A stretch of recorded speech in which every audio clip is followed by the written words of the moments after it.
The MTDCNC podcast, sponsored by Langley Alloys, unique metals for demanding applications, providing first-class performance and an international service. Hello and welcome to the final installation of the Hoffmann podcast. And today we're going to be taking an overview over their vending machine solutions. But first, Mike, welcome to the podcast again. Thank you for being here. Yeah. Can you just give us a little introduction into who you are and what you do here at the Hoffmann Group UK? Yes, I'm Mike Warwick. I've worked at Hoffmann Group UK for over 5 years. My role is e-business specialist, and that includes all of our inventory management solutions, our e-shop, any e-business solutions that we offer. But specifically today, it's the vending machine solutions that we offer to customers. So can you give us a bit of an overview on the vending machine solutions from Hoffmann? Yeah, so we have a wide range of vending machines for various different applications. Our customers are always wanting something different. I've installed hundreds of vending machine solutions to customers over the years, and never have we done the same one twice. So it's always unique to the customers. So we've got carousels with small compartments for jobber drills and small cutting tools, up to big lockers for power tools, laptops, and larger consumable items. Now, there'll be a lot of people hopefully listening or watching thinking, why do I need a vending machine? What can a vending machine do for me? So how can a vending machine help customers be more efficient in their day-to-day activities? Yeah, so there's loads of ways, and we can briefly go over a few of them. Walk and wait time is a big one, which is if you've got a stores and you've got to walk all the way down to stores to get the tooling that you want, and then all the way back to production, that time wasted essentially when the vending machine could be near the production area is a big one. Having all your tools in the vending machine means you don't need to spend time searching for it. If you've lost a screwdriver or a pair of pliers that you really need and you're rummaging through everyone's drawers trying to find it, if it's in the vending machine, again, the time saved is really, it adds up over the year. We also do things like automated ordering through the vending machines, so it always replenishes stock automatically. Again, no one has to worry about reordering the stock, spending the time creating the PO, and again, the time savings there add up over the years. So what can actually be stored in a vending machine? Because obviously there's different solutions. Yes, yeah, we've got loads of solutions. So you can go from really small items like an insert that can be a centimetre triangle, up to power tools, laptops. We even have customers storing the pool car van keys so that they can monitor who's been taking the car out through the vending machine software. So more or less anything that would fit would be fine. Now, I'm glad you've spoke a bit about the van keys or laptops, because that brings me on to my next question is, what's the security like on a vending machine? Because if I'm leaving my laptop in there, my phone, my car keys, I want to know that's quite safe. Yeah, so we offer varying levels of security in different vending machine solutions, and it depends what the customer needs. Some customers are happy with an open drawer system, for example, where there's multiple products all accessed when the door opens. Obviously, that's slightly less secure, but it's locked whilst it's all locked away.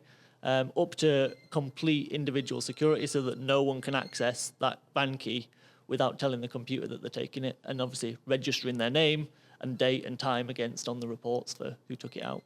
So that must give your customers a lot of confidence as well on tracking their products as well as trying to keep them secure at the same time. Yeah, exactly. Yeah, so the secure, no one can get them without having access, but you can also do restrictions in the software to only allow certain people into that specific slot.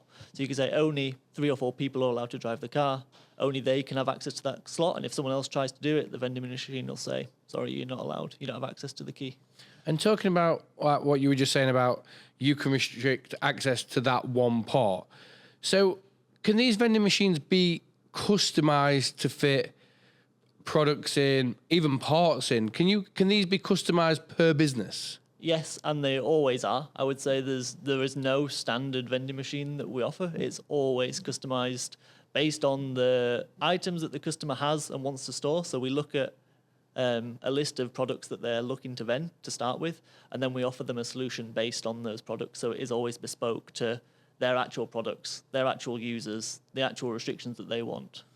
And talking about the products that they want and they have, how does the vending machine software track them? So can I if I need to see how much is in the drawers, do I have to go to the vending machine and physically open that drawer to find out what's in there? So how does it track and report what's being used and what's left? Yeah, so if we were to do a full security solution where the people only had access to one item per compartment, there is no need to stock check because the vending machine software is only giving access to that compartment when the user is saying, I'm taking it out.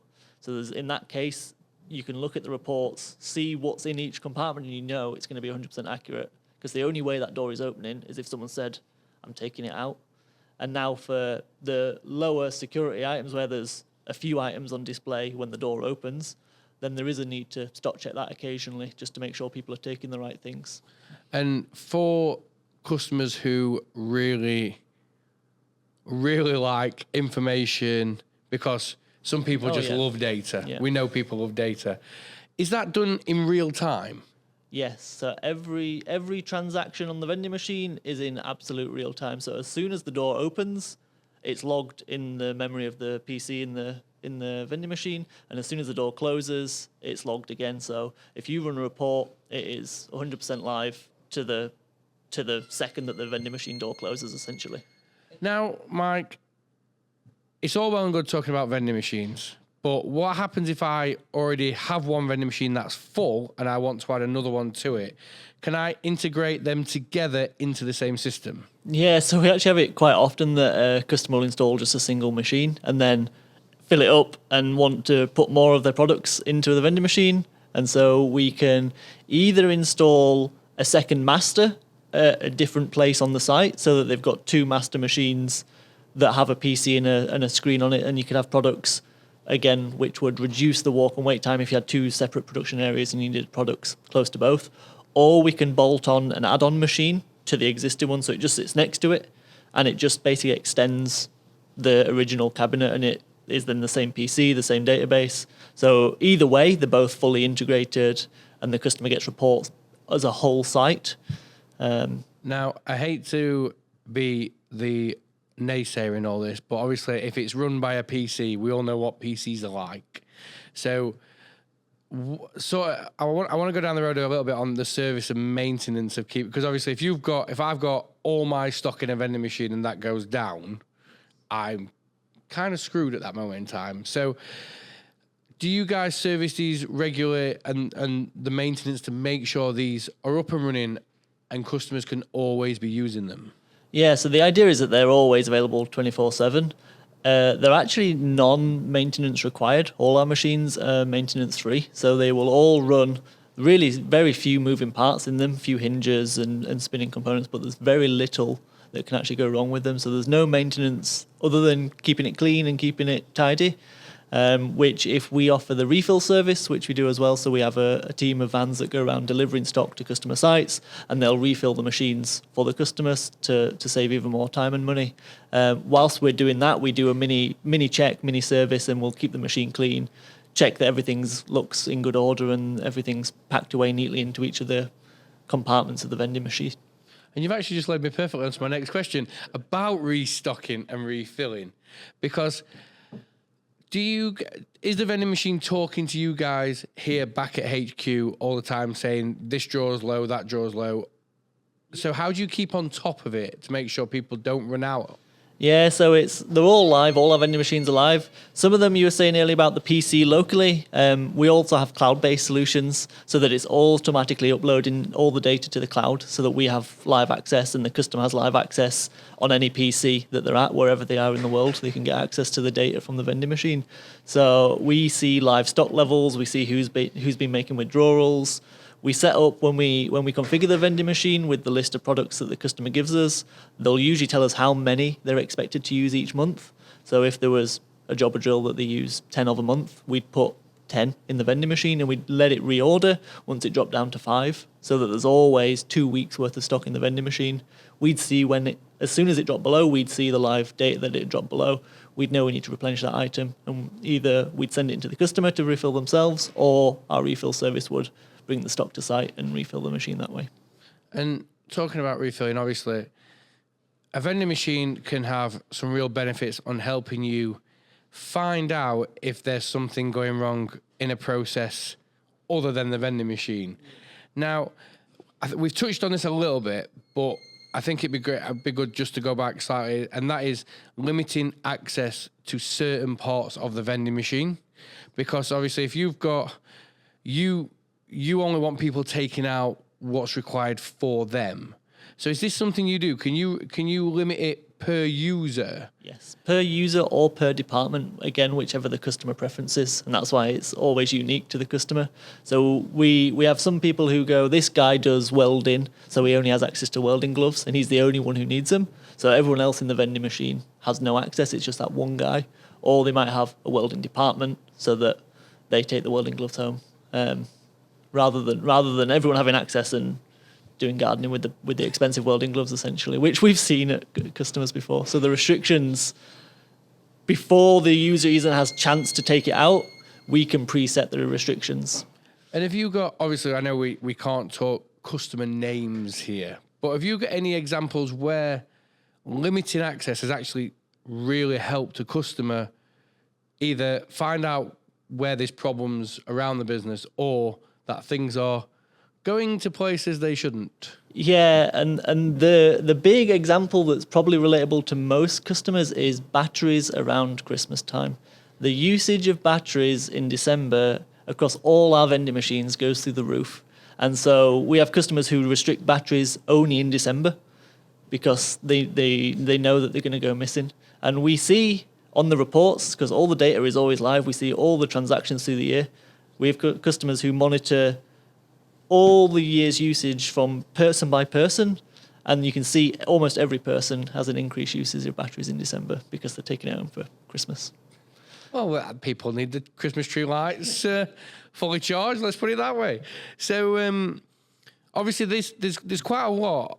People think of a vending machine of just, you go up, you tap what you need, but there's a lot more to it when you actually dive into it. So when a customer takes on a vending machine for the very first time, obviously that's quite a lot to learn quite quickly.